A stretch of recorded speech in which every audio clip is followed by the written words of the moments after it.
حضرت محمد صلی اللہ علیہ وآلہ وسلم کی ابتدائی زندگی۔ حضرت محمد صلی اللہ علیہ وآلہ وسلم کی ولادت بروز پیر 12 ربیع الاول 2 اگست 570 کو مکہ مکرمہ عرب میں ہوئی۔ آپ کی والدہ حضرت آمنہ زہرا ابن عبد المناف کی بیٹی تھیں۔ آپ صلی اللہ علیہ وسلم کے والد حضرت عبداللہ حضرت عبد المطلب کے بیٹے تھے۔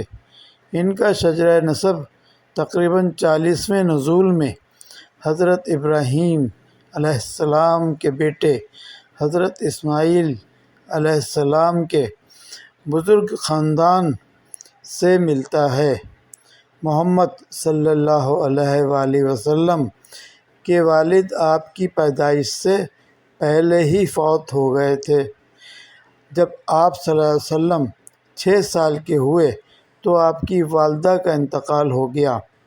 اس کے بعد آپ صلی اللہ علیہ وآلہ وسلم کے دادا حضرت عبد المطلب نے آپ کی سب سے زیادہ دیکھ بھال کی، لیکن 2 سال بعد ان کا بھی انتقال ہو گیا۔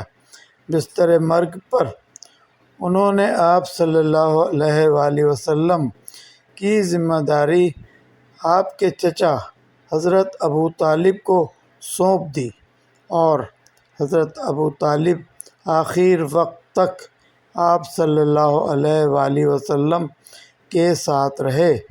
قصص الانبیاء سے ماخوذ۔